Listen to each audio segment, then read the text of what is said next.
I raised one hand and a Mafia boss's guard dog, the one that had been terrorizing his security team for weeks, dropped into a sit like I'd just spoken his native language.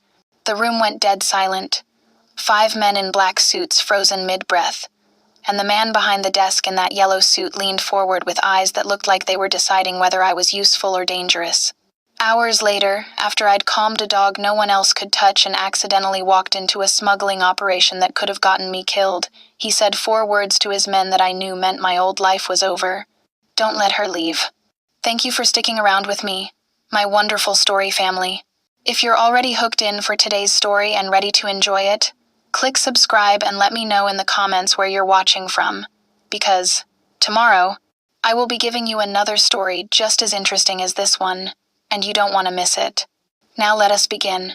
The revolving doors heaved warm air over my frozen knuckles as I muscled the janitor's cart across the marble lobby. Night shift on the 40th floor was supposed to mean empty vacuum hum, citrus cleaner, maybe a security guard dozing by the elevators. Instead, light blazed from the executive corner office, the one that stayed dark 364 days a year, the one that belonged to someone whose name got spoken in careful, lowered tones. My supervisor's text had been blunt. Floor 40. Now, special, clean, triple rate if you finish by midnight. Triple rate meant I could finally pay the lab that had been holding my brother's blood work hostage for 3 weeks. Triple rate meant his dialysis center wouldn't flag his account again. So I didn't ask questions. I just pushed the cart faster, my second-hand sneakers squeaking against stone that probably cost more per square foot than my monthly rent. I needed this job desperately. 6 months ago, I'd walked away from a canine training program that should have been my future badge, benefits, a career that meant something. Instead, I'd blown the whistle on dogs disappearing into underground fight rings, testified to investigators who smiled and filed my report in a drawer that would never open again, and watched my dream incinerate along with my reputation. Fresh starts were supposed to be empowering. Mine came with debt, a dying phone, and the kind of exhaustion that lived in your bones. The 40th floor hallway stretched ahead like a throat. Recessed lights, dove-gray walls, silence thick enough to choke on. I rolled the cart toward the corner office, every wheel rotation louder than it should have been. Then I heard it, a low, guttural sound that lifted every hair on my arms. The door was open just enough to slice a wedge of gold light across the floor. I stopped, listened. Voices, male, clipped and tense. And beneath them, the barely controlled panting of a large dog on the edge of something dangerous. Turn around, my instinct screamed. This isn't your business. But the text had said floor 40, and I'd never been good at leaving animals in distress. I knocked once soft, apologetic, and pushed the door wider. The scene inside looked staged, like someone had arranged it for maximum intimidation. Floor-to-ceiling windows framing the city's glittering skyline. A massive lacquered desk anchoring the center. 5 men in black suits positioned around the room like chess pieces, and between them, hackles raised like a storm front, a German shepherd with wild eyes and a collar pulled too tight. The man behind the desk wore a suit the color of a warning pop yellow, sharp as a blade, tailored to a body that didn't ask for space. It took it. His watch caught the light without making a sound. Dark hair swept back, jaw carved from something unforgiving, and eyes that didn't blink when the dog lunged forward with a snarl that rattled my ribcage. No one else moved. Not the men in black, not the man in yellow. Just me. I didn't think. My body knew the language before my brain caught up, turned sideways to make myself smaller, palm raised slow and steady, breath dropping into that deep, measured rhythm I'd learned in a kennel that smelled like mud and trust. Sta? The old Italian command left my mouth like a prayer. The dog's eyes softened. His body coiled, then released. He sat. The room exhaled. I kept my hand where it was, my gaze on the dog, and lowered myself to one knee. Let him come to me. Let him make the choice. His nose twitched, reading my calm like a code, and then slow, uncertain, he leaned forward. His massive head pressed against my palm, and I felt the thunder of his heartbeat begin to even out. 3 minutes. That's how long it took for this $700 an hour boardroom to become a training floor. 3 minutes before the dog's head rested on my thigh, his breathing synced to mine, his body finally still. When I looked up, every man in the room was staring at me. But only one pair of eyes felt like they were taking inventory, cataloging every breath, every micro-movement, every choice I'd just made without asking permission. The man in the yellow suit leaned back in his chair, fingers steepled beneath his chin. He didn't smile, didn't frown, just watched me the way you'd watch a problem suddenly solve itself. What's your name? His voice was smooth, controlled, the kind that didn't need volume to fill a room. Blair. My throat felt dry. I'm here to clean. One of the men in black shifted, started to say something, but the man in yellow lifted a single finger, not aggressive, barely a movement at all, but the room obeyed. Give her space, he said quietly.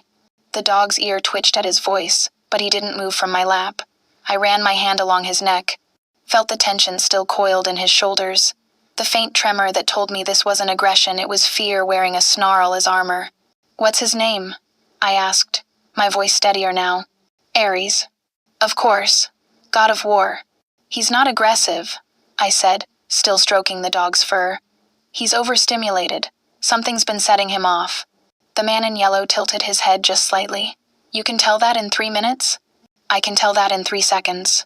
Silence. Then something flickered across his face, not quite amusement, but close. Respect, maybe. Or curiosity. The meeting continued around me like I'd become part of the furniture. Papers shuffled. Voices dropped into business speak I only half heard.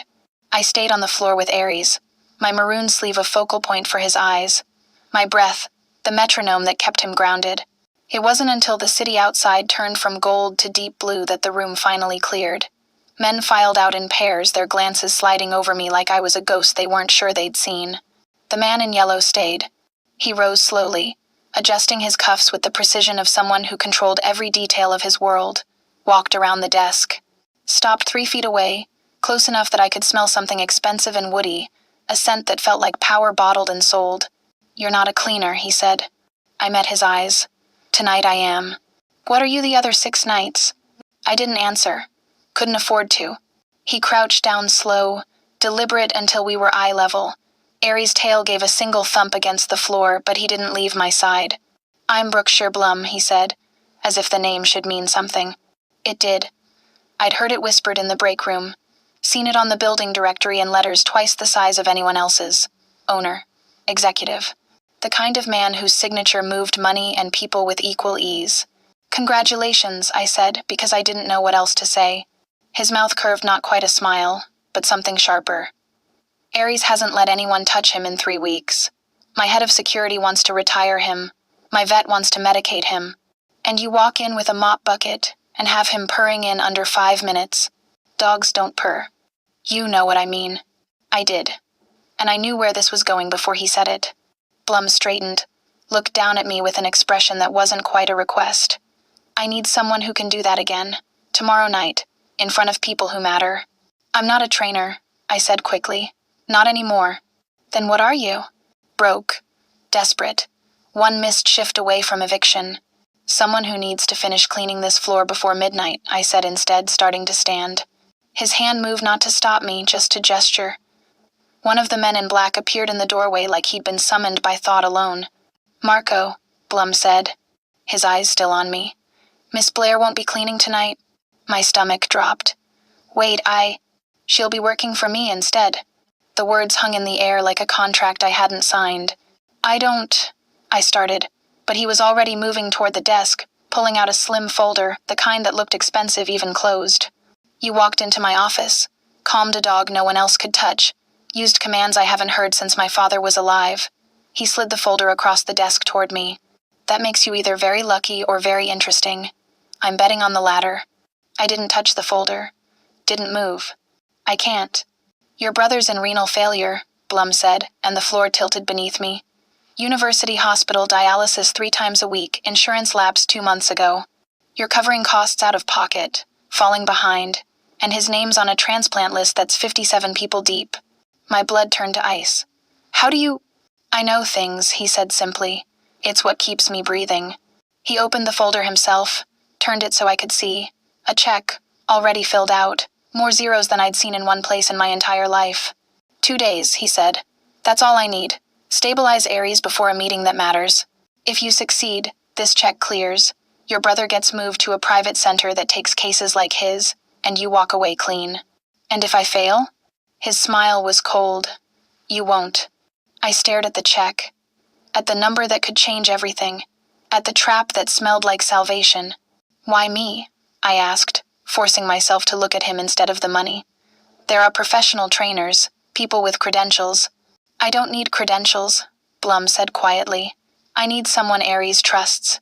And for reasons I'm still figuring out, that's you. I should have said no. Should have grabbed my cart, walked out, let the debt pile higher and dealt with it the way I'd been dealing with everything else, one desperate day at a time. But then I thought of my brother's voice on the phone last week, thin and tired, saying, "I'm okay, Blair, stop worrying," while I could hear machines beeping in the background. 2 days, I repeated. Blum nodded once. Starting now. He gestured to Marco, who stepped aside, revealing not the hallway but a second door. I hadn't noticed one that led deeper into the office suite, into a world I hadn't known existed behind the marble and glass. "Wait," I said, my heart hammering. "I need to think." "Your brother's next session is in 4 hours, Blum said, his voice soft but immovable. "The center called him twice today about his outstanding balance. They'll turn him away at the door if it's not cleared by morning." He knew. He'd known before I'd even walked into this room. I looked down at Aries, still leaning against my leg, his dark eyes calm now, trusting. Then I looked back at Brookshire Blum, the man in the yellow suit who'd built an empire on knowing exactly which buttons to push and exactly when to push them. "Don't let her leave," he said quietly to Marco, but his eyes never left mine. And I realized with a cold, creeping certainty that I'd stopped being a cleaner the moment I'd raised my hand. I'd become something else entirely. Something I wasn't sure I could walk away from even if I wanted to. Marco led me through the second door into a smaller office that felt like a different world entirely. Where the boardroom had been all hard edges and intimidation, this space breathed wealth in softer tones, amber lamplight pooling across dark wood panels, leather chairs worn smooth by use, a bar cart with crystal decanters catching gold. The city still glittered beyond the windows, but here it felt further away, muted. Blum moved past me to the desk, his yellow suit a bright slash against the room's warm shadows. He didn't sit. Instead, he opened a drawer and removed a folder thinner than the first, darker. "Sit," he said, not looking up. I stayed standing, Aries pressed against my leg, a warm anchor in a room that suddenly felt too small. Blum's eyes lifted, meeting mine with something that might have been amusement. "You don't follow instructions well. I follow the ones that make sense." He slid the folder across the desk toward me. "Then make sense of this." I didn't want to touch it. Knew instinctively that whatever was inside would prove just how much ground I'd already lost in a game I hadn't known I was playing. But my hands moved anyway, flipping it open. My own face stared back at me from a personnel file I'd never authorized. Municipal K-9 Training Program. Recruit, Marquita Blair, terminated for cause. Beneath it, pages I recognized, incident reports I'd filed, witness statements I'd given, case numbers that had gone nowhere, and beneath those, newer documents. My current address, my brother's medical records, bill collector's notices with amounts highlighted in yellow. My hands started to shake. I forced them still. "Where did you get this?" My voice came out flat, dangerous. "I make it my business to know who walks into my office," Blum said simply. He rounded the desk, leaning against it with the casual confidence of someone who'd never been afraid in his life. "You were 3 months away from graduating top of your class. Instructor recommendations, specialty in behavioral rehabilitation. Then you filed a complaint about missing dogs." "They weren't missing," I said, the old anger flaring hot in my chest. "They were being sold. The ones who washed out of training. The ones deemed too aggressive, someone was funneling them to underground fight rings instead of shelters." "And you had proof?" I had enough, but not enough for anyone to listen. The words landed like a slap because they were true.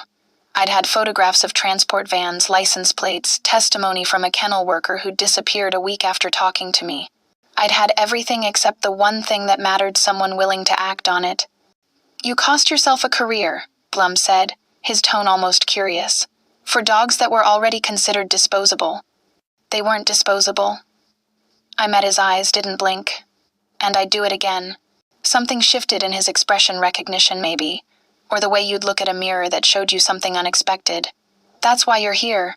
He pushed off the desk, moved to the bar cart, poured 2 fingers of something amber into a crystal glass, didn't offer me one. "Aries has gone unreliable," he said, the word clearly borrowed from someone else's vocabulary. 3 weeks ago he was perfect. Military-grade obedience, threat assessment, personal protection. Then he started. Blum paused, took a drink. Reacting, lunging at my own men, growling at shadows. My head of security says he's become a liability. He's not a liability, I said. He's scared. Blum's eyebrow lifted. Scared? Overstimulated. Something's triggering his nervous system into overdrive, and he doesn't know how to regulate it. I looked down at Aries, who'd settled at my feet. His eyes half closed, but ears still tracking every sound.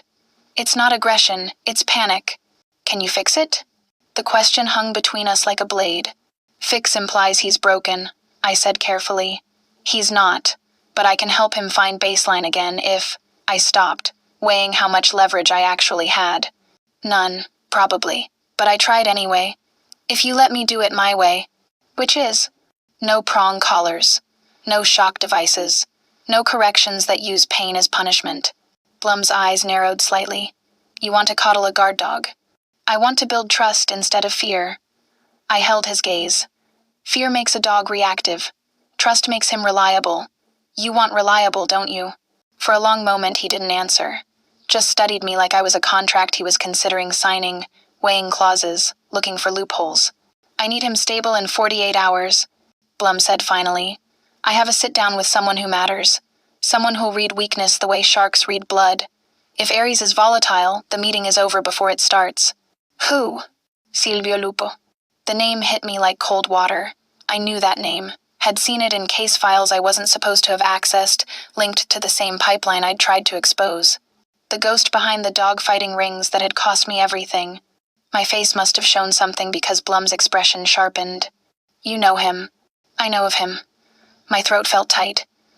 He's the one who bought the dogs you tried to save, Blum finished. Yes.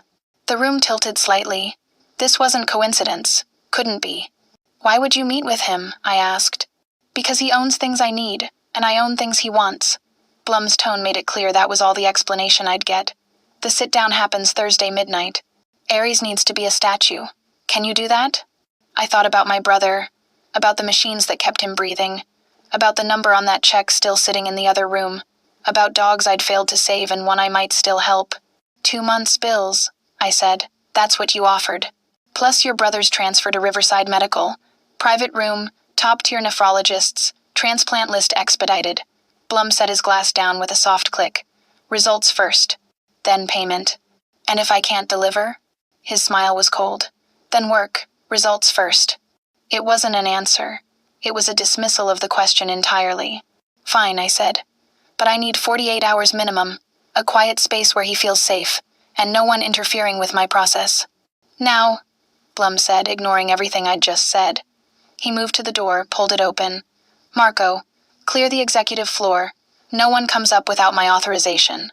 Marco's voice came back through an earpiece I hadn't noticed Blum wearing. Sir, the security rotation. I said clear it. Within minutes, I heard the distant ding of elevators, the murmur of voices retreating. The 40th floor emptied like water draining from a tub, leaving just us, the city lights, and the dog between us. You have until dawn, Blum said. Show me what you can do. I wanted to argue, to push back against the impossible timeline, but Aries shifted beside me, his body still carrying tension like a live wire. I dropped to one knee, ran my hand along his spine, felt the tight muscles, the shallow breathing. Okay, I whispered, more to the dog than to Blum. Okay, we'll figure this out. I stood, scanning the room for a space that might work somewhere with less stimulation, softer surfaces. Then I heard it. Faint, high-pitched, almost inaudible beneath the building's ambient hum. Chirp. Aries' body went rigid. His hackles rose like a wave, ears pinned back, lips curling. My head snapped toward the sound. There by the doorway, one of the men in black suits I'd seen earlier, the one with pale eyes and a jaw like concrete. His hand was in his pocket, fingers moving against something small. Who's that? I asked, keeping my voice calm even as my pulse spiked. Rocco Zenga, Blum said, head of my security detail. I watched Rocco's hand, watched the micro-movements, the way his thumb pressed against something hidden, watched Aries' body coil tighter with each passing second. I need him to leave, I said quietly. Blum's eyes moved between me and his head of security. Rocco stays, he's the problem. The words came out sharper than I meant them to, but I didn't take them back. I moved slowly to Aries, angled my body between him and Rocco, brought my palm up, and dropped my breath into that old rhythm, low, steady, measured. Fermo, I murmured, the Italian command feeling strange and right on my tongue. Ares' eyes found mine. The rigidity in his body eased by degrees, his breathing starting to sync with my own. Behind me, I heard Blum's voice, quiet and absolute. Rocco, out. Sir, I don't think... Now. Footsteps retreated, the door closed, and the faint chirping stopped. Ares' hackles fell. His body softened. Within 30 seconds, he was leaning into my leg again, eyes half closed, the panic draining away like poison pulled from a wound. I looked up at Blum, whose expression had gone very still, very focused. 48 hours, I repeated. A quiet room, and Rocco doesn't come near this dog. Blum studied me for a long moment. Then he nodded once. Marco will set up the training suite. Water, food, whatever equipment you need. But you don't leave this floor, and neither does Ares. Fine. And Blair? His voice stopped me as I moved toward the door. If you're wrong about this, if Ares is unstable at that sit-down, I'm not wrong. He smiled, but it didn't reach his eyes. We'll see. Marco appeared with a leash expensive leather, the kind that probably cost more than my security deposit. I clipped it to Ares' collar, checked the fit, adjusted it so it sat comfortable instead of restrictive. As we walked toward the door, I caught our reflection in the darkened window glass. Me in my cleaning uniform rumpled and exhausted. Blum in his yellow suit, sharp as a knife. And Ares between us, finally calm. But in the window's reflection, I saw something else. A shadow in the hallway behind us. Rocco, standing just out of sight. And in his hand, barely visible, a small black device, no bigger than a key fob glinting under the emergency exit light. My blood went cold. I didn't say anything, didn't turn around, just kept walking, kept breathing, kept Ares steady. But I knew. Whatever was happening here, whatever game Blum thought he was playing someone else, had already started writing new rules. And I just walked into the middle of it with nothing but a dog, a deadline, and the sinking certainty that 48 hours might not be nearly enough time. The training suite turned out to be a converted conference room 3 doors down from Blum's office windows that overlooked the city's electric grid, carpet soft enough to muffle footsteps, and overhead lights fitted with dimmers. Marco had cleared out the furniture, leaving only space, silence, and a metal bowl of water in the corner. Perfect. I worked through the first hour alone with Ares, building what should have been built months ago, a foundation of trust that had nothing to do with commands and everything to do with breath. I dimmed the lights until the room felt like dusk, sat on the floor with my back against the wall, and let Ares choose his distance. He circled me twice, nose working overtime, reading the story written in my scent stress, exhaustion, the faint residue of industrial cleaner. Then he sat 4 feet away, ears forward, watching. Smart boy, I murmured. Taking your time, that's good. I didn't move toward him, didn't reach out. Just regulated my breathing into that deep, steady pattern, 4 counts in, 6 counts out. The rhythm I'd learned from an old trainer who'd worked carabinieri dogs in Italy before immigrating. It was the language beneath language. The one that said, I'm not a threat, I'm not chaos, I'm ground. Ares' breathing began to match mine. 4 counts in, 6 counts out. By the second hour, he'd closed the distance to 2 feet. By the third, his head rested on my thigh, warm and heavy, his eyes finally soft. I started introducing low-level stressors, Marco walking past the door, the distant ding of elevators cycling through floors below, the hum of ventilation shifting as the building's systems compensated for the late hour. Each time Ares' ears swiveled toward a sound, I anchored him back with breath and a soft Italian phrase I barely remembered learning. Piano piano. Slow, slow. His body would tense, then release. Tense, release. The pattern of desensitization. Boring and essential. Around 3 a.m., I heard the door open behind me. Didn't turn. Ares' ears flicked back, but he didn't rise, didn't bristle, which meant whoever entered wasn't carrying the frequency that had keyed him up before. You're still using those commands. Blum's voice, quieter than I'd heard it, almost careful. They work, I said, keeping my eyes on Ares. Footsteps, slow and measured, circling to where I could see him in my peripheral vision. He'd shed the yellow jacket, rolled his shirt sleeves to his elbows. Without the armor of the suit, he looked younger, or maybe just more human. Piano, piano, he repeated, the Italian flawless accent buried somewhere in his throat. My father used that one. And Fermo. And, he paused, something crossing his face like a cloud. Bravo, Kane. Good dog. Carabinieri method, I said. Old school. Breath-based instead of correction-based. Most people don't know it anymore. My father did. Blum crouched down 6 feet away, respecting the space I'd built. He ran dogs before he ran other things. Said the best ones didn't obey out of fear, they obeyed because you became their home frequency. I glanced at him, caught the edge of something raw in his expression before he smoothed it away.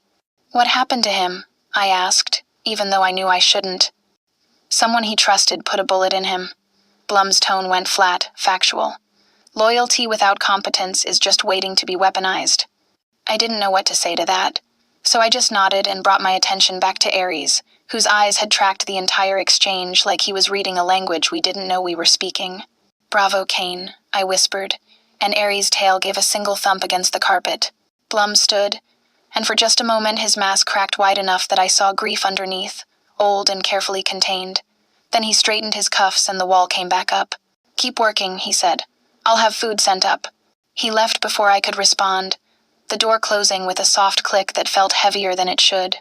By dawn, Ares was tolerating Marco's presence in the room, the distant slam of the rooftop helipad door as wind caught it, even the sharp ring of Blum's desk phone bleeding through the walls. Progress, measured in breaths and inches. I was running him through a focus drill, maintaining a sit-stay while I moved around the room when a woman I hadn't seen before appeared in the doorway. Mid-30s, sharp-featured, dressed in dark slacks and a blazer that screamed efficiency. A tablet tucked under one arm, earpiece glowing faintly at her temple. Inez Ortega, she said by way of introduction. Tech chief. Blum said you might need data. I straightened, giving Ares a release cue. He stood but stayed close, eyeing the newcomer with cautious interest.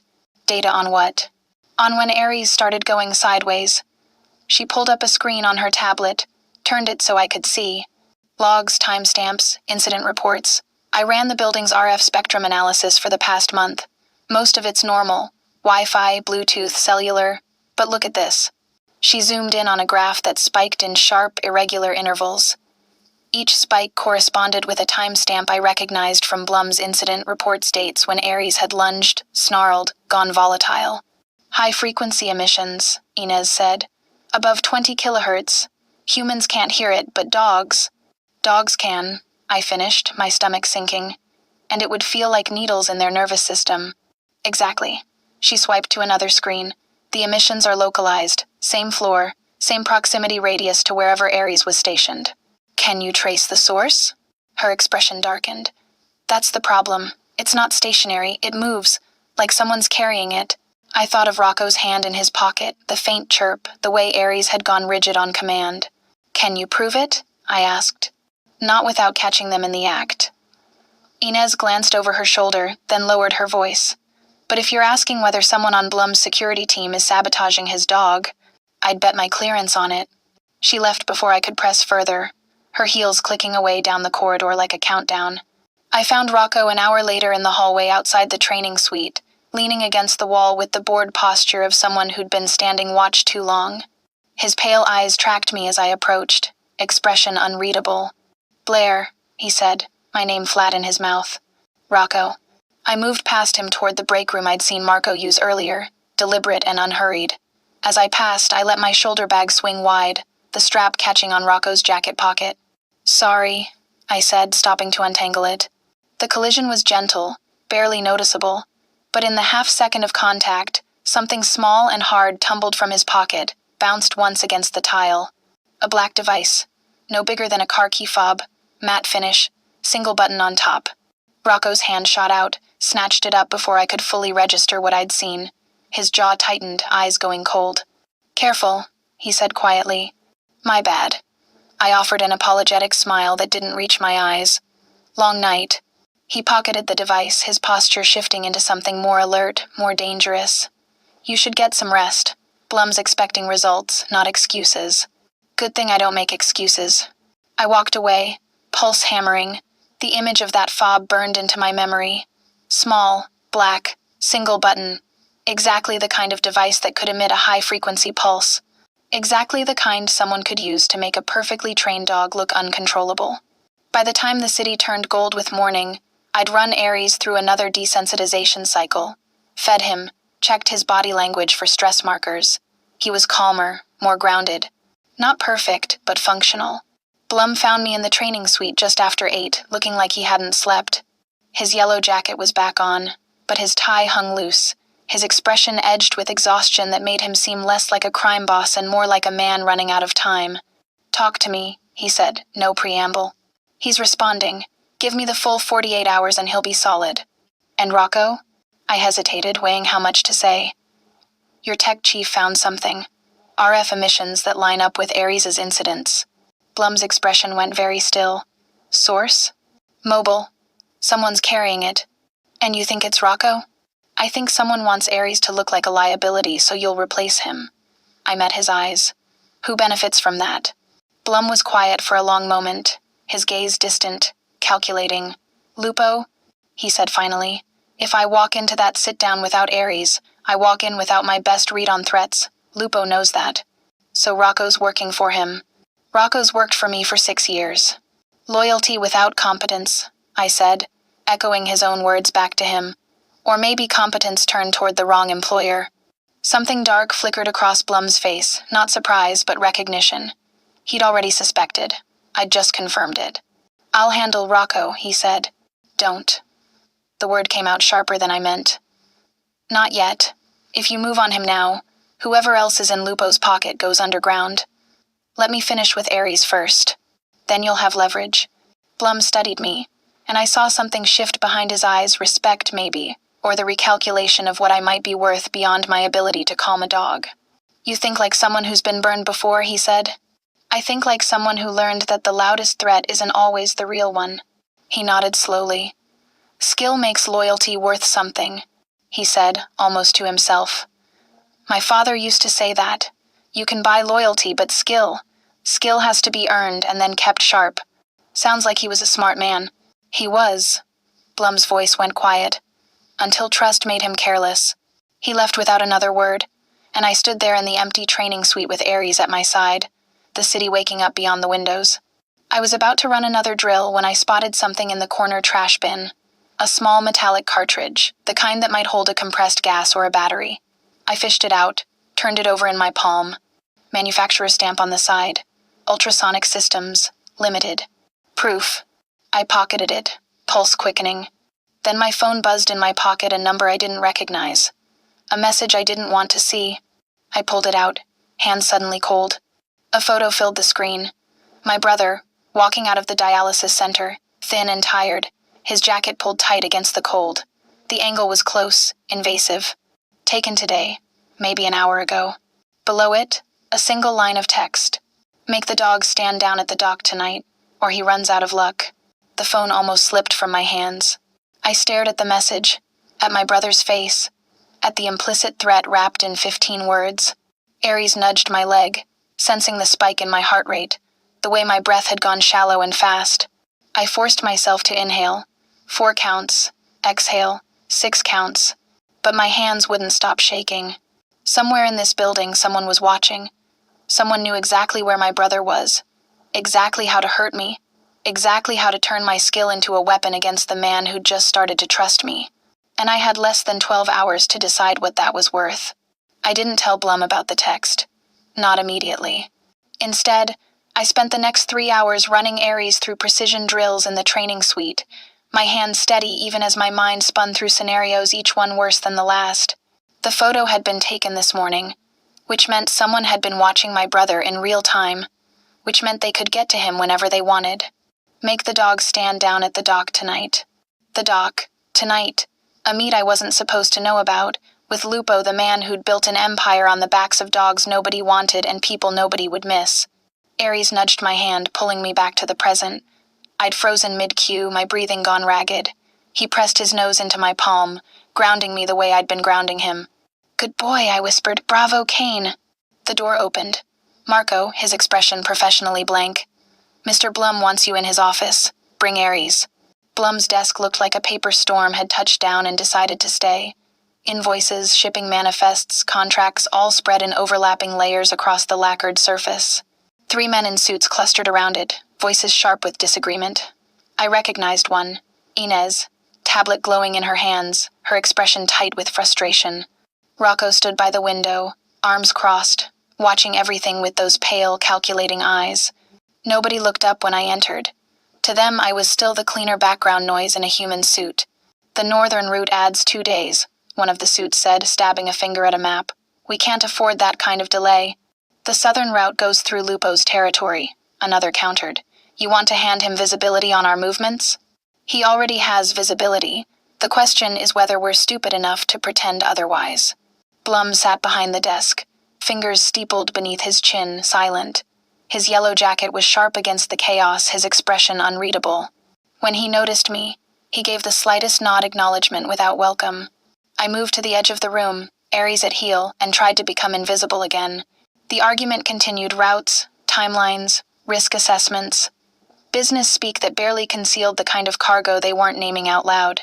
My eyes drifted across the desk's surface, scanning invoices without meaning to. Old habit from the K9 program, where we'd been taught to read scenes for inconsistencies. Then Ares went rigid beside me. Not aggressive, not reactive, just focused. His nose lifted, nostrils flaring, body angling toward the desk, toward something specific among the scattered papers. I followed his gaze. There, half buried under a shipping manifest, a sample bag. Heavy plastic, logo I didn't recognize, labeled Premium Nutritional Supplement K9. Ares took a step forward, then another, his entire body locked on that bag like it was the only thing in the room that mattered. "Ares," I said softly, testing his focus. He didn't respond, didn't break his stare. The men kept arguing, oblivious. But Blum's eyes had shifted to the dog, then to me, one eyebrow raised in silent question. I moved closer to the desk, Ares tracking with me, and reached for the bag. The moment my fingers touched it, Ares sat fast, crisp, the kind of sit that meant alert, alert, alert in every K9 program I'd ever studied. The room went quiet. "What is that?" Blum asked, his voice cutting through the sudden silence. "A sample," one of the suits said. "Came in with the shipment invoices. We're using pet supply pallets as cover for—" He stopped, glancing at me, suddenly remembering I wasn't supposed to be part of this conversation. I ignored him, held the bag close to my sleeve, the same maroon fabric Ares had been using as a focal point for hours. Let him compare scents. His nose worked overtime, nostrils flaring against my sleeve, then toward the bag, then back. His head snapped away from the bag, refusing it, body stiff, the same reaction trained narcotics dogs gave when they hit on something wrong. "May I asked Blum, holding up the bag. He gestured. "Proceed." I opened it slowly, careful not to spill contents, and took a shallow breath near the opening. The smell hit me immediately, sharp, chemical, nothing like kibble or supplements. Oxidizer. The kind of compound that didn't belong anywhere near dog food. "This isn't nutritional supplement," I said quietly. Blum's expression didn't change, but his body went very still. "What is it?" "I'm not a chemist, but Ares' reaction says it's not what the label claims." I looked at the invoice under the bag, scanned the routing information. "Where's the shipment coming from?" "Third-party distributor," Inez said, her fingers already flying across her tablet. "Cleared through our pier for delivery to—" She stopped, eyes widening slightly. "To an address registered under one of Lupo's shell companies." The temperature in the room dropped 10 degrees. "He's moving precursors," I said, the pieces clicking together with sickening clarity. "Using your pier, your shipping routes, your infrastructure. If this gets flagged by authorities, the liability trail leads straight back to you. Lupo gets his product through clean, and you get buried under federal charges." Blum stood slowly, his movements controlled, dangerous. "Show me." I held the bag out. He took it, studied the label, then the contents, beige powder that looked innocent enough until you knew what to look for. "Inez," he said, his voice quiet and absolutely lethal. "Pull every invoice, every manifest, every communication related to pet supply shipments in the last 6 weeks." "Already on it." Her fingers never stopped moving. Rocco stepped forward from his position by the window. "Sir, with all due respect, we're taking the word of a—" He glanced at me, recalculated. "A dog. Maybe Ares is just reacting to the scent of kibble. Maybe we're about to burn legitimate supply channels over nothing. That's not nothing, I said, keeping my voice even. That's a trained alert response. Trained by who? You've had him for what, 12 hours? Rocco's smile was thin, condescending. With all due respect, Miss Blair, maybe the dog's just as unreliable as I've been saying. Maybe we should consider replacing him with actual security protocols before the Lupo meet. Aries isn't unreliable, I said. He's being sabotaged. The words landed like a grenade in the middle of the room. Rocco's expression flickered just for a second before smoothing back into professional neutrality. That's a serious accusation. It's a serious problem. I pulled the ultrasonic cartridge from my pocket, held it up. Found this in the training suite trash. Same frequency signature Inez tracked in the building logs. Someone's been using a high-frequency emitter to key Aries up on command, making him look volatile, so you'd what? Swap him out? Remove the one asset Blum has that can read threats before they happen? Blum's eyes moved from the cartridge to Rocco, cold and assessing. Is that true? Sir, I have no idea what she's talking about. Rocco's voice stayed level, but his posture had shifted, weight on his back foot, hand drifting toward his jacket pocket. I've served you for 6 years. She's been here less than a day. Who are you going to trust? The one who just exposed a smuggling operation, Blum said flatly. He turned to me. You said tonight. How do you know? My mouth went dry. This was the moment. The choice between my brother's safety and whatever dangerous game I'd just been drafted into. I pulled out my phone, hands steadier than they should have been, and held it up so Blum could see the screen. The photo, the message, the threat, wrapped in 15 words. His expression didn't change, but something behind his eyes went absolutely zero. When did you receive this?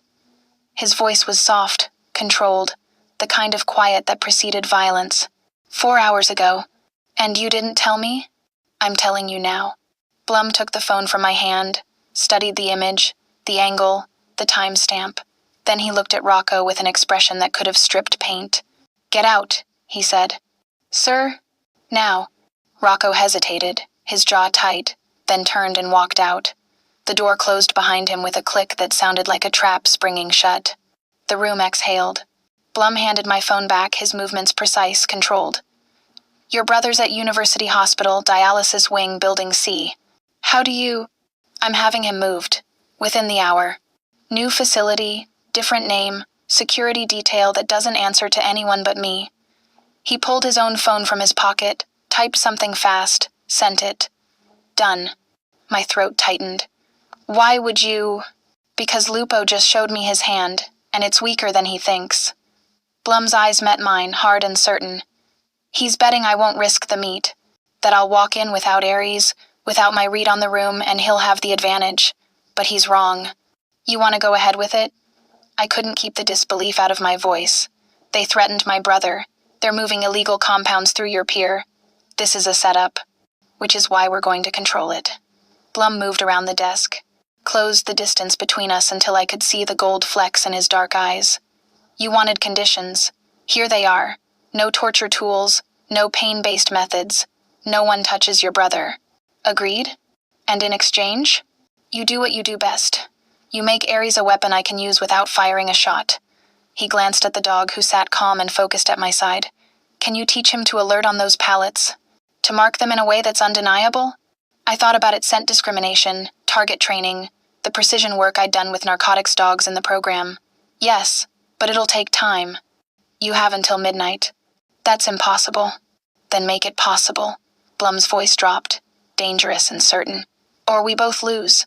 Your brother, my empire, and every dog Lupo's going to feed into his rings once he thinks he's untouchable. The weight of it settled over me like a net. No good choices, no clean exits. Just the man in the yellow suit and the dog at my side, and a countdown that had already started. I need Inez to kill Rocco's frequency device, I said finally. And I need 6 hours alone with Aries to drill the alert protocol. Done. And I need your word. I stopped, knowing how absurd it was to ask a crime boss for his word. I need to know that if I do this, if I help you tonight, you'll burn Lupo's fight rings from the inside out. Something shifted in Blum's expression: recognition, maybe, or respect for the price I was naming. I don't make promises, he said quietly, but I keep my operations clean. Dogs, kids, anyone who can't fight back, that's a line I don't cross.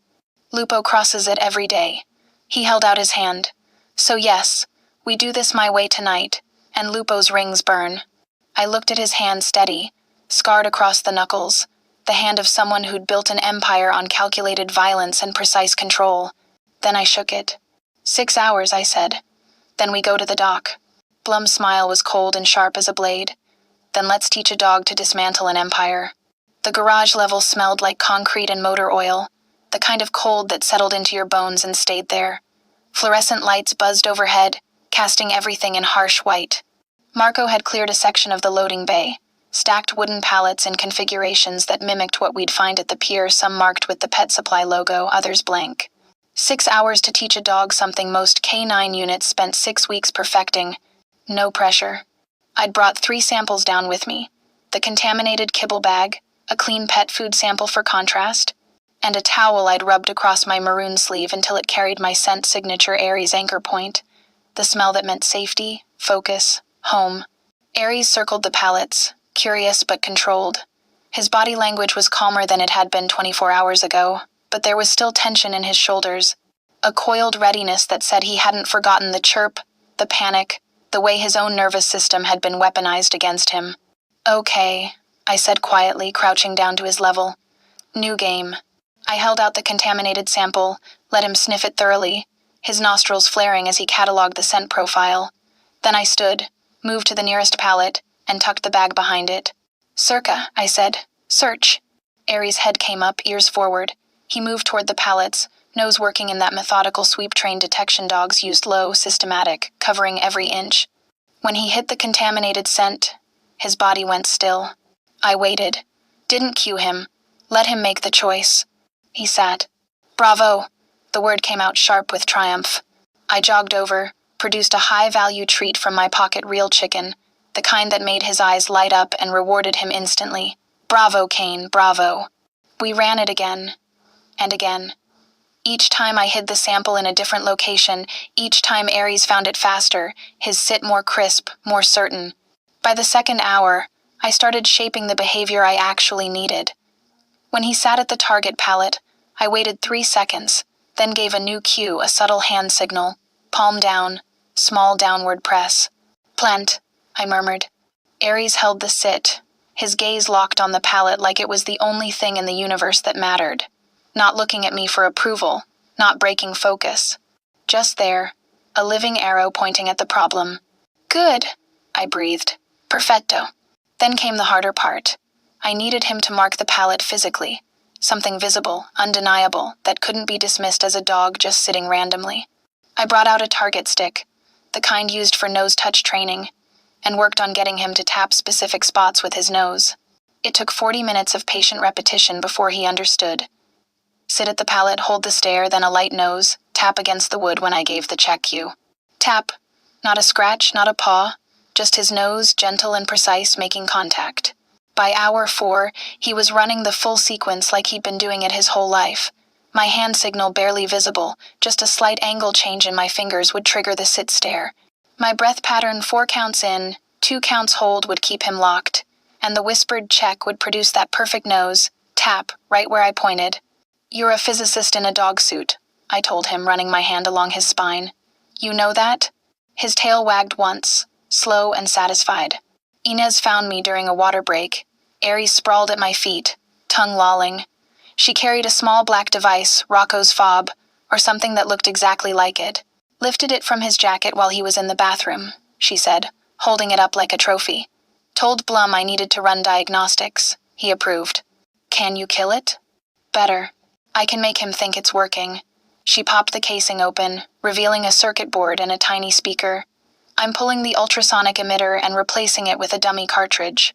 When he presses the button tonight, he'll feel the vibration feedback, but no frequency. Aries won't react, and Rocco will think the dog's just suddenly stable. He'll know something's wrong. By the time he figures it out, Blum will have what he needs. Inez's fingers moved fast, precise, tweezers pulling components like she was defusing a bomb. And Rocco will have a choice. Confess he's been sabotaging his own boss, or keep quiet and hope no one notices. She snapped the casing shut, powered it on. A faint vibration, barely perceptible. No sound. Perfect, I said. I'll slip it back into his jacket before the convoy leaves. She tucked the device into her pocket, then looked at me with an expression that was harder to read. You know Blum's betting everything on you, right? If Ares doesn't perform tonight, if Lupo smells weakness. I know. Do you? She stepped closer, voice dropping. Because Brookshire Blum doesn't lose, and when people make him look like he might, those people tend to disappear. Quietly, permanently. Ice ran down my spine. He wouldn't. I don't know what he'd do, Inez said. That's the point. I've worked for him for 3 years and I still can't read him when it counts. So just make sure the dog performs. For both your sakes. She left, her footsteps echoing across the concrete, and I was alone again with Ares and the weight of what I'd agreed to. I found Blum in his office an hour before the convoy was set to leave. He'd changed into something darker: black suit, charcoal tie, the yellow jacket replaced with midnight. He looked like a different man, or maybe just the man he actually was when the performance ended. How's the training? He asked without looking up from the tablet in his hands. He's ready. I hesitated, then stepped further into the room. Can I ask you something? You can ask. Why does this matter so much? The meat, Lupo, all of it. You could walk away, let him have the pier, rebuild somewhere else. Blum set the tablet down, finally looked at me. My father built this operation from nothing. Came to this country with a dog, a duffel bag, and a refusal to bow. He taught me that power isn't about what you take, it's about what no one can take from you. He stood, moved to the window, the city spreading below like a kingdom of light. Lupo thinks he can take my infrastructure, my reputation, my control. He's wrong. Even if it costs lives? Especially then. Blum turned, and his expression was harder than I'd seen it. You want to know the truth? My father was shot because he valued loyalty over competence. He trusted a man who'd been with him for 15 years, never questioned him, never tested him. And that man put a gun to his head for a payday that probably bought him 6 months before Lupo disposed of him too. He moved closer, his voice dropping into something rawer, more honest. I don't do worship, Blair. I don't do blind faith. I do results. Because results are the only currency that can't be counterfeited. His eyes held mine. You've given me results. That's why you're still here. That's why your brother's in a private room with security that would make the Secret Service jealous. Not because I'm kind. Because you're useful. The words should have stung. Instead, they felt like the first honest thing anyone had said to me in months. And when I stop being useful? I asked. Then we renegotiate. His smile was thin. But I don't think that's happening anytime soon. A soft sound pulled both our attention down. Ares had moved across the room, bypassed Blum entirely, and settled at my feet. His head came to rest on my thigh, heavy and warm, his breathing already sinking to mine. I ran my hand over his ears, felt the tension drain from his body. When I looked up, Blum was watching us with an expression I couldn't name. Not jealousy, not resentment. Something closer to recognition. Or maybe longing the way you'd look at something you used to have and couldn't quite remember how to hold. He trusts you, Blum said quietly. He trusts the consistency, I corrected. I show up the same way every time. Same breath pattern, same hand signals, same energy. That's not trust, it's reliability. Maybe they're the same thing. Before I could respond, Marco appeared in the doorway, his expression tight. Convoy's ready, sir. Lupo's team confirmed arrival at the pier for midnight. Blum straightened, the softness vanishing like it had never existed. Tell them we're moving out in 5. Marco nodded and disappeared. Blum looked at me, then at Ares. Last chance to back out. I don't back out, I said, standing. Ares rose with me, a shadow at my heel. I finish what I start. Even when finishing might get you killed? Especially then. Something almost like approval crossed his face. Then let's go dismantle an empire. The convoy assembled in the garage, 3 black SUVs, windows tinted dark enough to hide sins. Blum's vehicle in the center, security flanking front and back. I climbed into the rear seat with Ares, my hands steady even as my pulse hammered. Blum slid in beside me, Marco taking the front passenger seat. Rocco was in the lead vehicle, intentionally separated, I realized. Close enough to monitor, far enough to contain if things went wrong. My phone buzzed as the engine started. Unknown number. My chest tightened. I opened the message. Another photo. Different angle. My brother in his hospital bed. The new hospital bed. The private room Blum had moved him to.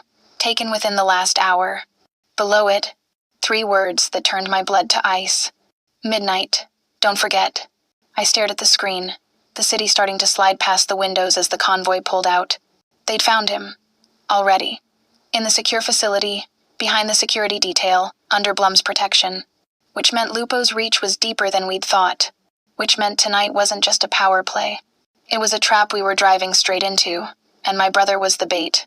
I looked at Blum, his profile sharp against the passing lights, and wondered if results would be enough to keep either of us breathing past midnight. The pier smelled like salt and diesel and something older, rust, rot, the scent of things that broke down slowly under water's patient erosion. Fog rolled in thick off the harbor, turning sodium lights into blurred halos that barely cut the dark. The concrete felt slick beneath my feet, treacherous, like the ground itself was deciding whether to hold us or let go. Blum's convoy had arrived first tactical advantage, Marco had explained. Control the space, control the narrative. The SUVs formed a loose semicircle near a warehouse door, headlights dark, engines ticking as they cooled. Men in black suits materialized from the vehicles like shadows given form, taking positions that looked casual but weren't. Aries stayed at my heel, his body coiled but controlled. I kept my breathing steady, my hand signals invisible, my entire focus narrowed to the dog and the job and the countdown ticking in my skull. Midnight. Don't forget. I hadn't forgotten. Couldn't forget. My brother's face in that hospital bed, the angle of the photo that said we can reach him whenever we want. Stay close, Blum said quietly, his voice cutting through my spiral. He'd positioned himself near the center of the pier, between 2 stacks of pallets wrapped in industrial plastic and stamped with the Pet Supply logo. Casual, confident. A man who owned the ground he stood on. I moved to his left, Aries mirroring me perfectly. Tried to look like part of the furniture. Just a woman with a dog. Nothing threatening. Nothing important. Then headlights cut through the fog like teeth. 2 vehicles sleeker than Blum's. European. The kind that cost more than most people made in a year. They prowled forward slowly, predatory, and stopped 30 feet away in a configuration that mirrored Blum's positioning. Doors opened in unison. Silvio Lupo emerged from the rear vehicle like a man stepping onto a stage he'd built himself. Tall, lean, silver threading through dark hair, suit cut sharp enough to draw blood. He moved with the confidence of someone who'd never lost a negotiation that mattered. Behind him, a lawyer clutching a briefcase like a shield, a photographer with a professional rig, and 4 men whose suits didn't quite hide the shapes underneath. And at the periphery, barely visible in the fog, Rocco, his pale eyes tracking everything, his hand in his jacket pocket. Lupo's gaze swept the pier, cataloging Blum's setup, the positioning, the muscle. Then his eyes landed on Aries, and something flickered across his face. Recognition, maybe. Or satisfaction. Brookshire, Lupo said, his accent polished old world. You brought your dog. I'm touched. Silvio. Blum's tone was flat, professional. You brought a photographer, I'm concerned. Documentation. Lupo gestured to the man with the camera. For our mutual protection, you understand. I understand you don't trust your own word. Lupo's smile was thin. In our business, trust is a luxury.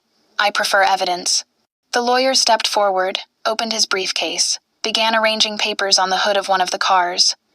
Standard contract theater making everything look legitimate, legal, clean. The photographer circled the periphery, camera shutters clicking softly, strobing the fog with brief flashes. I stood still, invisible, my hand resting on Aries' shoulders, felt his muscles coiled beneath fur and skin, ready. The men began talking routes, percentages, access fees, business speak that danced around what they were actually negotiating. The use of Blum's pier for shipments that wouldn't survive daylight scrutiny. Lupo wanted expanded access. Blum wanted a larger cut. Standard territorial negotiation, the kind that happened in boardrooms and back alleys and piers shrouded in fog. Then Lupo's eyes shifted to me. And who is this? He asked, his tone light but his gaze sharp. A consultant, Blum said. Dog behavior. Ah. Lupo's smile widened. I heard your Aries had become unpredictable. Problems with aggression, yes? Problems that have been resolved. Have they? Lupo glanced at Rocco, something passing between them that I couldn't read. How fortunate. It would be unfortunate to conduct business with an unstable animal present. Dangerous, even. That's when Rocco moved. Subtle, barely perceptible. His hand shifted in his pocket, thumb pressing down. I felt Aries tense beside me just slightly, a prelude to the bristling, the panic response we'd spent hours dismantling. But nothing happened. Rocco pressed again, harder. His expression flickered confusion, then carefully masked alarm. Aries stayed calm. His breathing matched mine. 4 counts in, 6 counts out. I caught Rocco's eyes across the pier, saw the moment he understood. The device was dead. His leverage, his insurance, his way of making Blum look weak, neutralized. His jaw tightened. He withdrew his hand slowly, empty. Blum continued talking, oblivious or pretending to be. The route you're proposing would require additional security infrastructure, cameras, personnel, documentation, which increases my exposure. And your profit margin, Lupo countered. I'm offering you access to markets you can't reach alone. Access I don't need if it comes with federal attention. The lawyer interjected, pointing to contract clauses, liability waivers, legal structures designed to insulate both parties. The photographer kept shooting, his flash painting the scene in stark white bursts that made everything look like evidence. I watched the pallets stacked behind them 2 rows deep, the pet supply logo visible even in the fog. Somewhere in that stack was the contaminated shipment, the precursors Lupo was moving under Blum's name. I gave Aries the smallest cue, a shift in my fingers, barely a movement. He felt it like a frequency. Circa, I breathed. So quiet it was almost just air. Aries moved. Not fast, not aggressive, just a calm, purposeful walk toward the pallets. His nose came up, started working the scent cone, methodical and precise. Lupo's eyes tracked him. Your consultant's dog is wandering. He's working, Blum said, his tone unconcerned. Aries circled the first stack, dismissed it, moved to the second. His body language shifted, ears forward, tail level, nostrils flaring hard. Then he sat. Crisp, immediate, his entire focus locked on one specific pallet 3 rows up. The plant. I waited 3 seconds, long enough for everyone to notice, for the photographer's camera to turn toward the dog, for Lupo's expression to sharpen with suspicion. Then I gave the second cue, hand signal hidden against my thigh.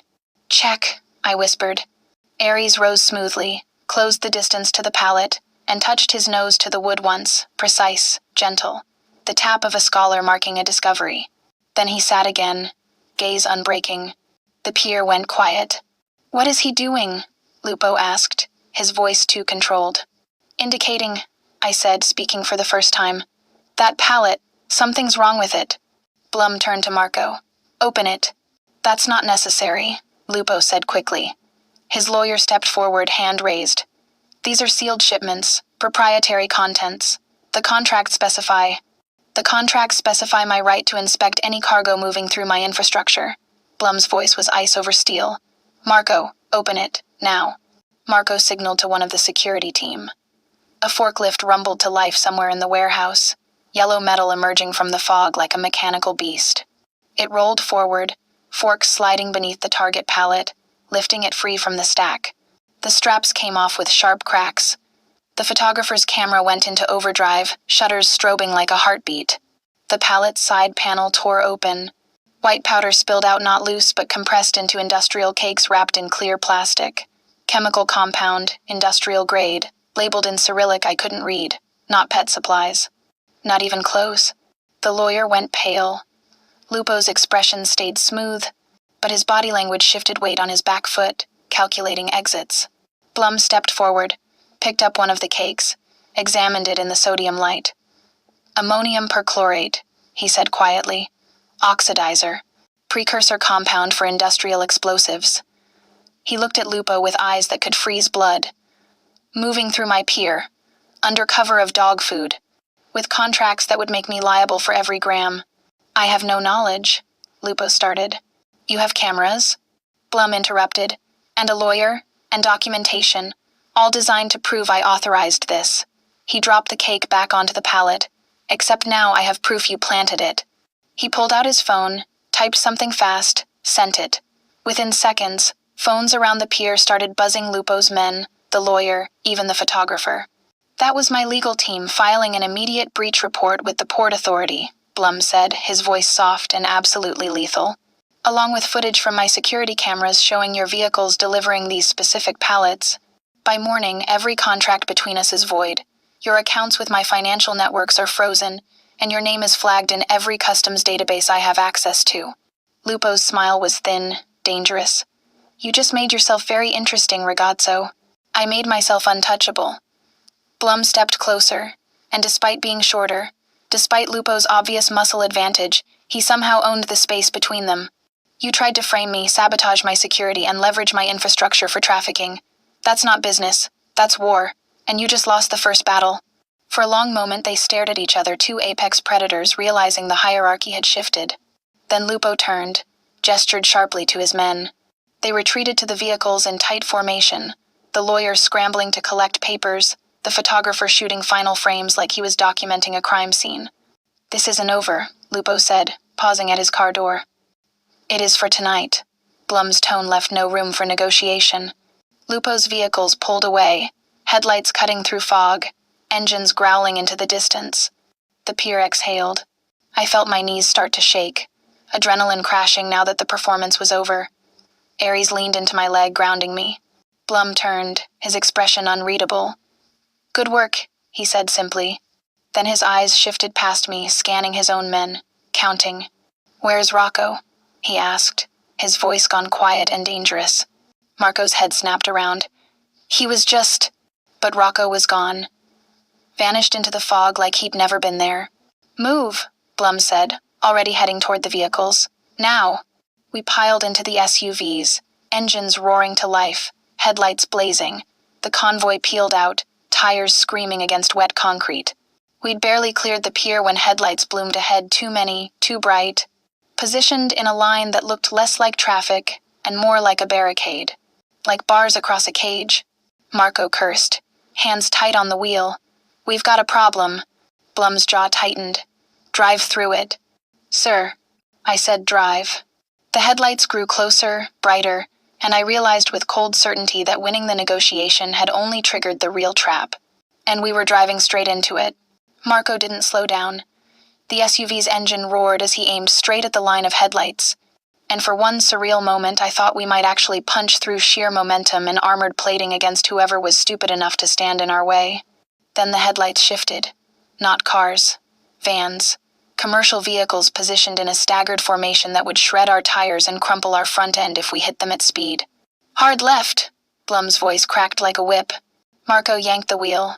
The SUV's back end fishtailed, tires screaming, and we shot into a side street I hadn't seen coming, industrial, narrow, lined with warehouses that looked like they'd been abandoned since before I was born. The other two vehicles in our convoy tried to follow. One made it. The other, the lead vehicle, the one Rocco had been riding in, wasn't behind us anymore. Where's Unit 1? Blum demanded into his comms. Static.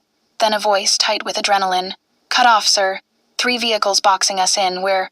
Gunfire crackled through the comm. The voice cut out. Keep moving, Blum said to Marco, his tone flat. Already moving past it. Already calculating the next 20 seconds instead of mourning the last 20. We careened through the industrial maze, left, right, straight through an intersection where the streetlights had died years ago. Behind us, headlights gave chase, multiplying like cells, too many to count. They knew our route, Marco said through gritted teeth. They knew everything. Blum's eyes met mine in the rearview mirror, and I saw the calculation there, the reassessment of what tonight had actually been. This was never about the pier. It was about isolating us. Me, I said, the pieces clicking together with sickening clarity. Lupo doesn't care about you. He cares about the person who just exposed his smuggling operation in front of cameras. Blum didn't disagree. The SUV lurched right into what looked like a delivery alley behind a seafood warehouse. The smell hit immediately. Fish guts and brine, overwhelming in the confined space. Marco killed the headlights, engine dropping to idle, and we coasted into the shadows between 2 loading docks. Silence. Just our breathing and Ares panting and the distant sound of engines prowling the streets beyond. They'll sweep this area in under 3 minutes, Marco said quietly. We need to move. Blum nodded, already reaching for the door handle. There's a service tunnel 2 blocks east. Connects to the tower's underground garage. We can. Movement in the side mirror. A shadow detaching from the warehouse wall, moving toward us with purpose. Contact, I whispered. The shadow resolved into a shape I recognized. Rocco. Gun drawn, held low and professional, moving like someone who'd done this 1,000 times. But he wasn't aiming at Blum, he was aiming at my door. Out, Blum said, already moving. Now. We spilled from the SUV into the reek of the alley. Aries stuck to my side, his body low, hackles rising. Marco moved to flank left, hand inside his jacket. Rocco stepped into the diffuse light bleeding from a distant street lamp. His face was calm, almost apologetic. "Miss Blair," he said, his voice carrying across the 20 feet between us. "I'm sorry it has to be like this." "Rocco." Blum's voice was ice. "Last chance to walk away." "I'm not walking away from a $500,000 payday." Rocco's gun never wavered. "Lupo doesn't care about you, Brookshire. He cares about the woman who just cost him 3 warehouses and 2 years of logistics planning. I deliver her. I retire to somewhere warm. Nothing personal." "Everything's personal," Blum said. Rocco's finger moved toward the trigger. Aries moved faster. I didn't give the command. Didn't have time. The dog read the threat the way he'd been bred to body language. Intent. The microsecond before violence crystallizes into action. He launched like a missile. 70 pounds of trained aggression covering the distance in 3 bounds. Rocco tried to pivot, tried to bring the gun around, but Aries hit him chest high and they went down together in a tangle of limbs and snarling fury. The gun clattered across asphalt. "Fermo!" I screamed, sprinting forward. "Airs, Fermo!" The dog had Rocco's arm in his jaws, shaking, the kind of bite that could shatter bone. Rocco's face was white with pain, free hand scrabbling for something, a backup piece, a knife, anything. I dropped beside them, grabbed Aries' collar, felt the vibration of the growl in his chest. "Down," I commanded, hard and absolute. "Down now." Aries' eyes found mine. Wild. Still in the grip of the attack response. I breathed. 4 counts in. Forced my voice calm. "Bravo, Kane, good boy, but down, down." He released. Slowly. Didn't retreat. Just shifted his weight off Rocco's chest, body still coiled, ready to re-engage if the threat moved. Rocco gasped, clutching his arm. Blood seeped between his fingers. Then the world exploded with gunfire. Muzzle flashes lit the alley like strobe lights. Bullets punched through metal, shattered glass, ricocheted off brick with sounds like angry hornets. Lupo's backup, I couldn't see how many. Just shadows and fire and the scream of projectiles tearing through space. Marco returned fire, his weapon barking sharp and controlled. Blum grabbed my wrist, yanked me behind the SUV as rounds sparked off the chassis. "Aries!" I screamed. The dog was already moving, combat crawling toward me low and fast. He pressed against my legs, panting hard, eyes bright with adrenaline. "We can't stay here," Marco shouted over the gunfire. "They've got position and numbers." "The warehouse," Blum said, already moving. "Through the loading dock, move." We ran hunched, scrambling. Aries at my heel. Bullets chased us, stitching lines across concrete.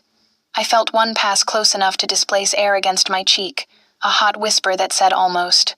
Marco kicked in the warehouse's side door and we tumbled through into darkness that smelled like the ocean's graveyard, rotting fish, rust, standing water. Emergency lighting gave us just enough visibility to navigate between industrial shelving units stacked with crates that probably hadn't been touched in years. Behind us, voices, footsteps, the methodical sweep of people who knew we were cornered. There, Blum pointed to the far wall, where a rusted grate covered what looked like a drainage vent. Service tunnel.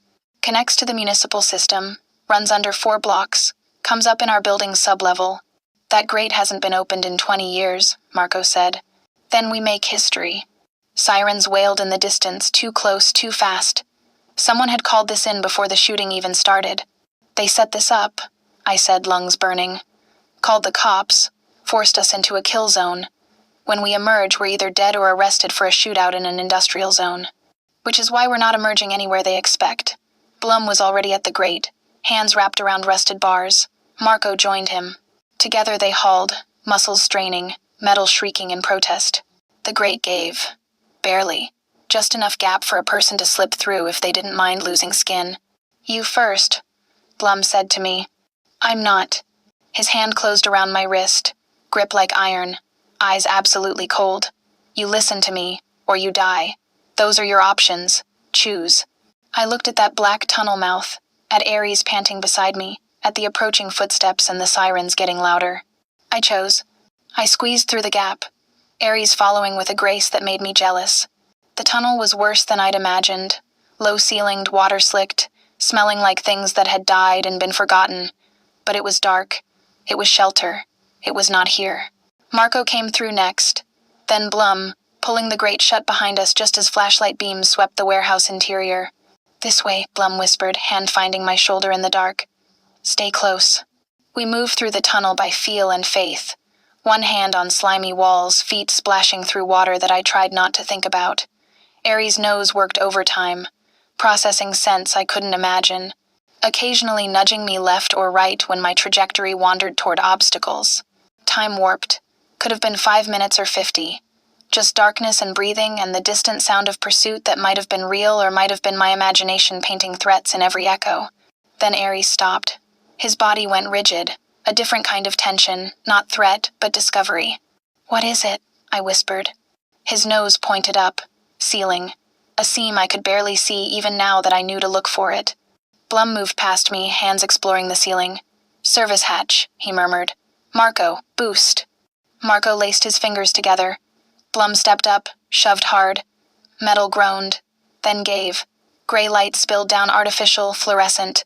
We emerged into a maintenance corridor I recognized from my cleaning shifts.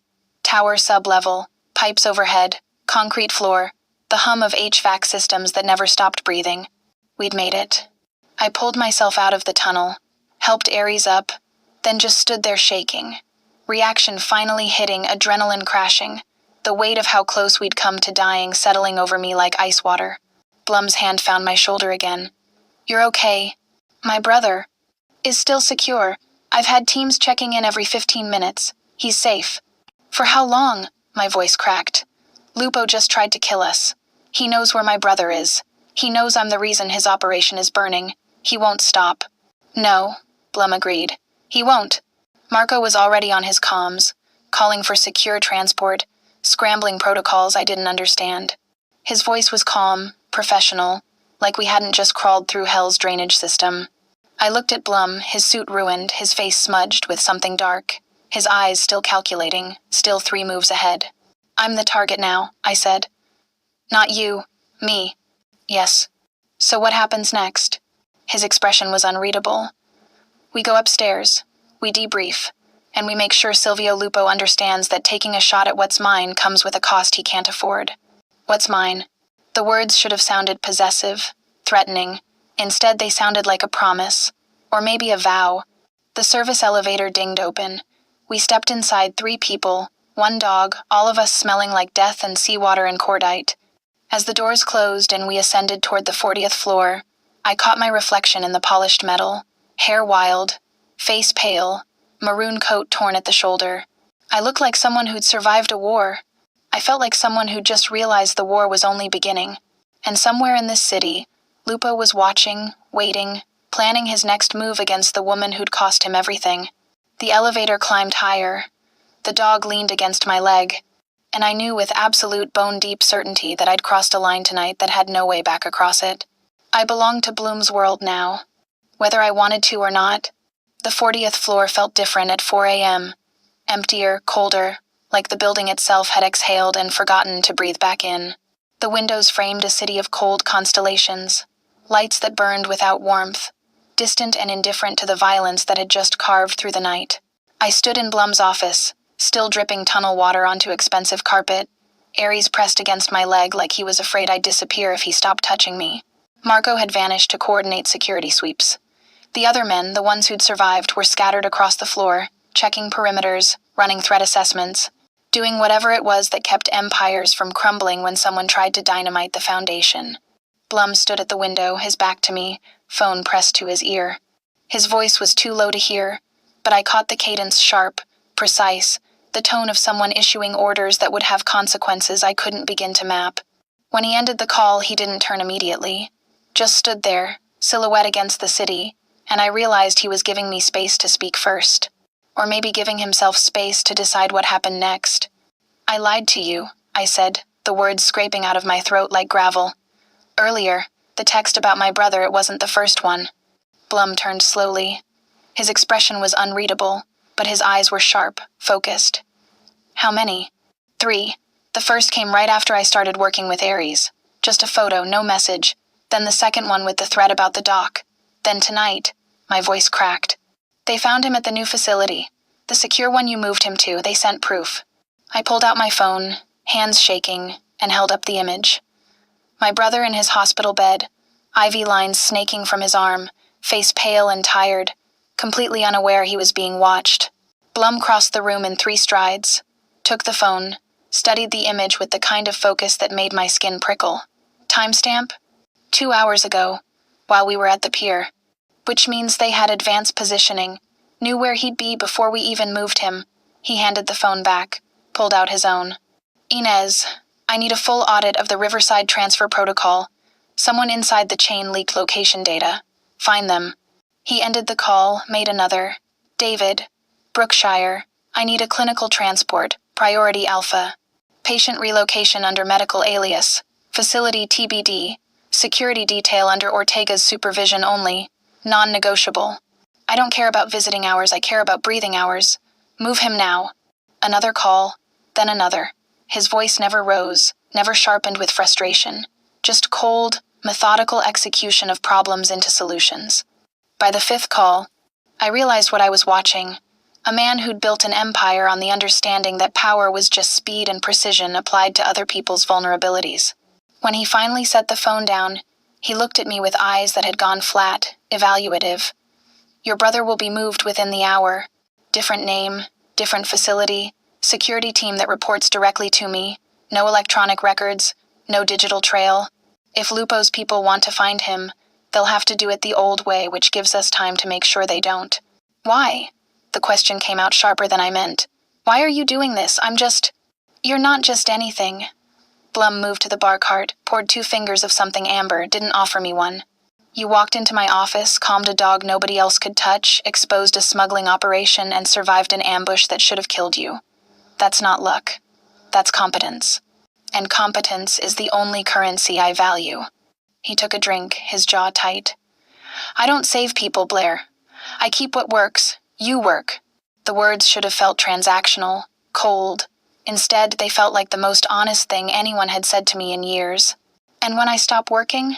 I asked quietly. Then we renegotiate. He set the glass down with a soft click. But I don't think that's happening anytime soon. He pulled out his phone again, made 2 more calls, different tone this time, colder, laced with something that made the air in the room feel thinner. Marcus, freeze accounts 7, 12, and 19. Lupo's shell companies. Full audit trail, flag it for IRS attention. I don't care what it costs, I care what it destroys. The next call was even shorter. The warehouse on Morrison Street, the one Lupo uses for his breeding operation. I want building inspections, fire code violations, every regulatory agency you can weaponize. Shut it down by noon.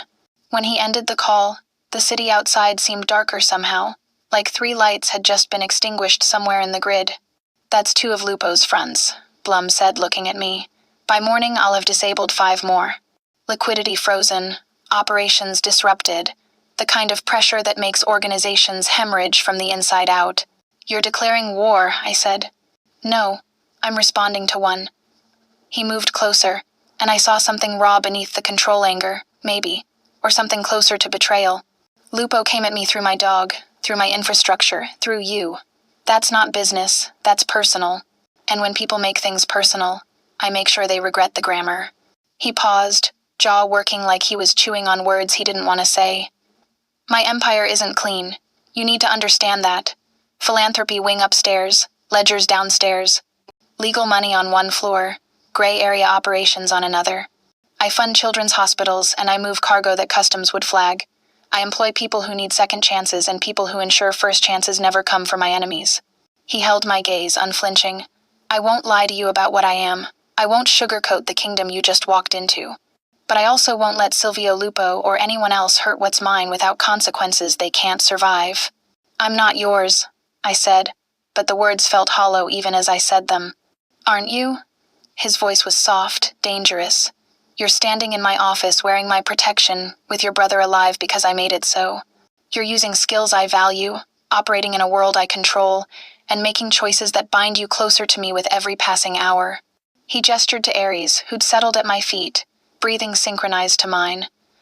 That dog obeys you now, not me, not anyone else. You. which means I need you to keep him functional. Which means you're not walking away, because if you do, I lose my most reliable threat assessment tool. He moved closer, close enough that I could smell the faint trace of his cologne under the tunnel water and gunpowder residue. I keep what works, Blair. And you work better than anyone I've had in this office in 5 years. So what am I? I asked. Employee? Asset? Prisoner? Partner. The word landed between us like a contract. With boundaries we'll define as we go, but partner. Someone I trust to do their job, and who trusts me to keep them breathing while they do it. He turned toward the door, where Marco had reappeared, silent as a ghost. Marco, security protocols, level 3. Miss Blair doesn't leave the building without clearance. If Lupo's people want her, they'll have to come through us first. Understood. Marco's expression was professionally blank, but something in his posture had shifted recognition, maybe. That I'd just been reclassified from temporary consultant to protected asset. Wait, the word came out sharper than I meant. That sounds a lot like captivity. It's protection, Blum corrected. There's a difference. You can move freely within the building, you'll have quarters on this floor, you'll have access to everything you need, but you don't walk out the front door alone. Not until Lupo's reach is severed. And if I want to leave? His eyes held mine, steady and cold as winter. Then we have a different conversation, one I'd prefer not to have. It wasn't a threat. It was a statement of fact, the boundary where partnership ended and something darker began. To Marco, Blum added evenly, don't let her leave.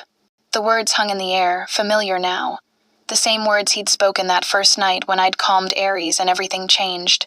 But this time they carried different weight, not curiosity or interest, but the kind of declaration that carved lines in sand and dared the world to cross them. Marco nodded once and withdrew, leaving us alone again with the dog and the city and the choice I hadn't realized I'd already made. I looked down at Ares, who'd started to doze against my leg, his body finally releasing the tension of the night. My hand moved automatically to his ears, stroking in that rhythm he'd learned to trust, steady, consistent, safe. My breath slowed. 4 counts in, 6 counts out. Ares sighed, the sound of a creature who'd found his frequency, his home base, his ground. And I realized with a clarity that felt like falling and landing at the same time that I'd done the same thing.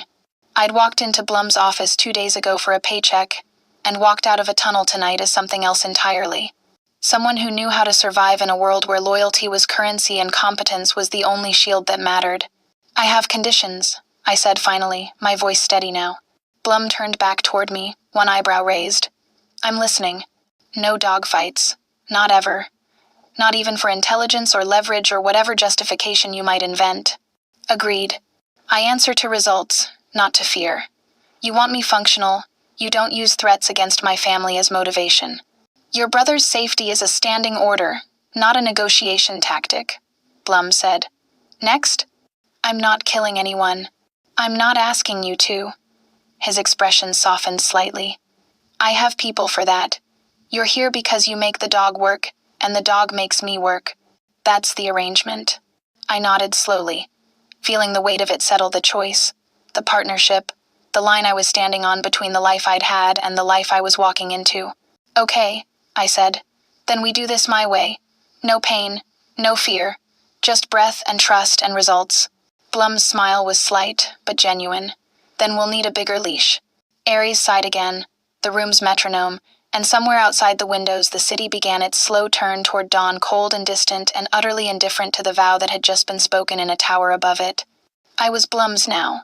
Partner, asset, whatever word made the reality easier to swallow.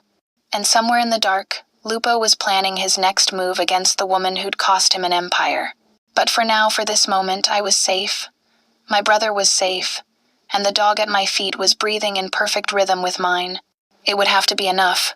The sky began its slow burn from black to charcoal to something almost blue as I stood at Blum's window, watching the city reassemble itself into daylight.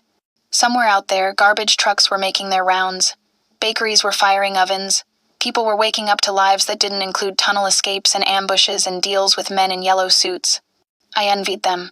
A little. Behind me, Ares slept on the office. Rugg actually slept. Not that half-aware doze where his ears tracked every sound. His breathing was deep and even, the kind of rest that came from a nervous system finally convinced it was safe. Blum had disappeared an hour ago to handle what he'd called administrative cleanup. I didn't ask what that meant. Didn't want to know, really. But I could hear his voice bleeding through the walls, occasionally calm, methodical, the sound of a man dismantling someone else's life with the precision of a surgeon. When he returned, he'd changed. The ruined suit was gone, replaced with fresh clothes, charcoal slacks, white shirt, and that pop yellow jacket that somehow made him look more dangerous instead of less, like a warning sign with a pulse. "Coffee," he said, setting a cup on the desk within my reach. "You look like you need it." "I look like I crawled through a sewer." "You did crawl through a sewer." His mouth curved slightly. "But you're still standing. That counts for something." I took the coffee, let the heat seep into my hands. Didn't drink yet, just held it like an anchor. "We need to talk about what happens next," I said. I assumed. I turned to face him fully, squared my shoulders, found whatever was left of the person I'd been before all this started. I meant what I said about conditions. This only works if we're clear. Then be clear. I took a breath. 4 counts in. No participation in dogfighting, not observation, not intelligence gathering, not even peripheral involvement. If Lupo runs rings, you dismantle them without using me as bait or cover. Agreed. No pain-based methods. Not on Ares, not on any other animal you bring into this operation. I don't care what the tactical advantage is. If it requires hurting a dog to achieve it, find another way. Blum's expression was unreadable. Anything else? I answer to results, not to threats. You want me functional. You don't dangle my brother's safety like a carrot. He's protected because that's the deal, not because I perform well enough to earn it. Your brother's protection is standing policy, Blum said. Not conditional, not negotiable, but Blair. He paused, and something in his voice sharpened. If you betray me, if you feed intelligence to Lupo or anyone else, if you try to use your access to damage what I've built, the protection ends, not as punishment, as consequence. Understand? I understand. And I did. It was fair. In the twisted algebra of this world, loyalty earned safety, betrayal earned exposure. Is that everything? He asked. One more thing. I met his eyes. The dogs Lupo's moving through his pipeline, the ones he's breeding for fights, the ones he's sourcing from programs like mine, I want them rerouted, intercepted before they reach his rings. I don't care what it costs or how complicated the logistics are. If we're dismantling his operation, we save what we can. Blum studied me for a long moment, and I couldn't tell if he was calculating costs or admiring audacity. Maybe both. Then he nodded once. Inez. The tech chief appeared in the doorway so fast I suspected she'd been waiting just outside. Sir? Miss Blair is designing a rescue pipeline. Dogs currently in Lupo's acquisition network get intercepted and rerouted to legitimate shelters. I want infrastructure in place by end-of-week transport, veterinary support, documentation that won't trace back to us. Inez's eyebrows rose slightly, but her expression stayed professional. Budget parameters? Whatever it takes. Blum's tone left no room for negotiation. Blair provides the operational design, you handle implementation, I provide muscle and financial backing. This is priority tier 2. Understood. Inez pulled out her tablet, fingers already flying. I'll need a list of Lupo's known breeding facilities and transport routes. I'll have it for you by noon, I said, my voice steadier than I'd expected.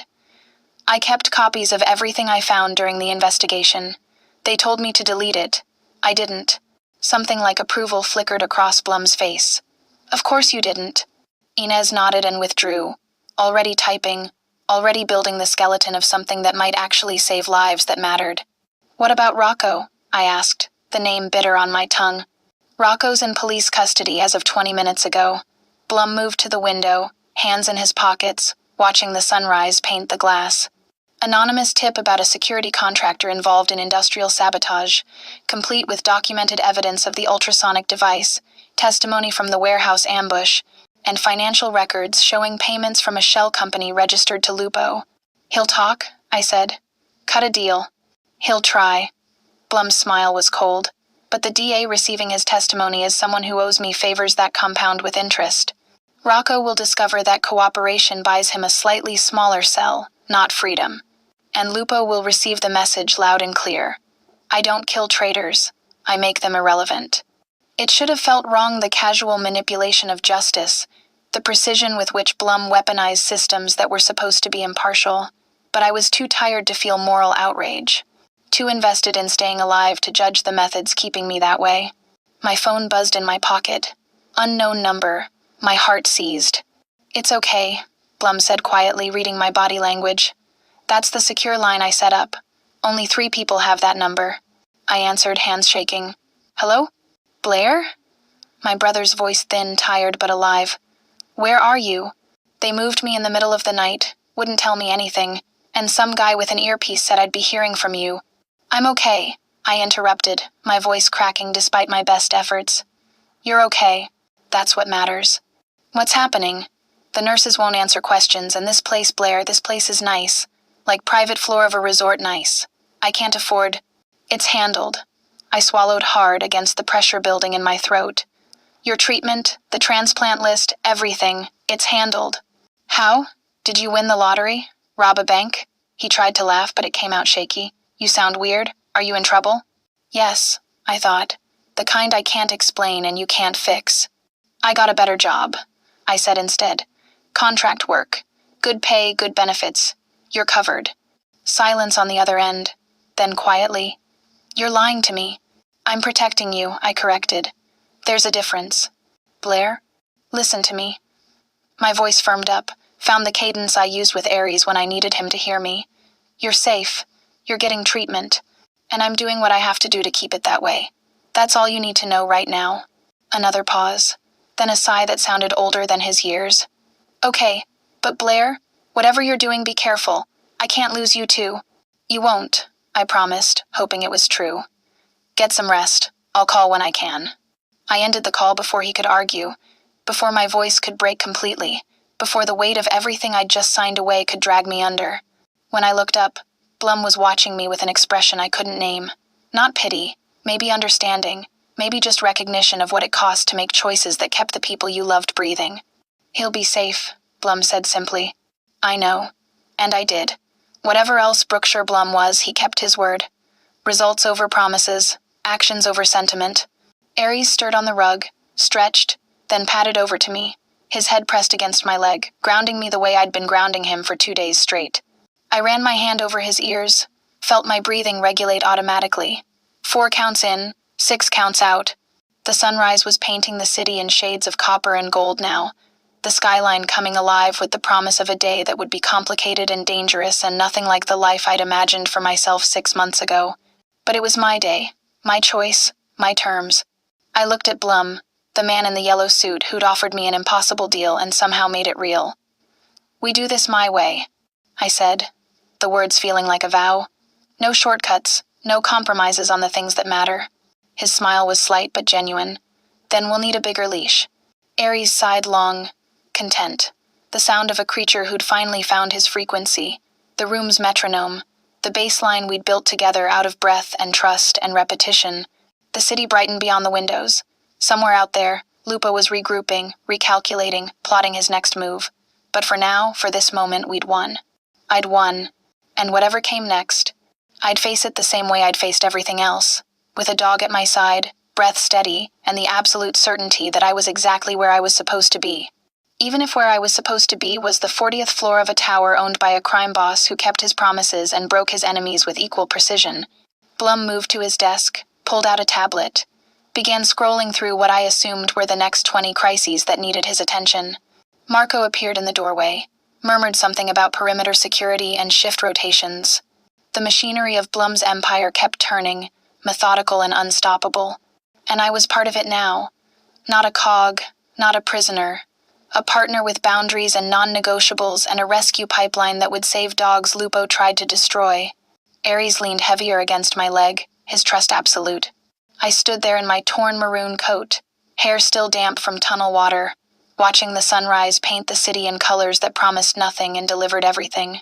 Behind me, I heard the soft click of a camera shutter. I turned. Marco stood by the door, tablet in hand, showing Blum something on the screen. "Surveillance capture from one of Lupo's known properties," Marco said quietly.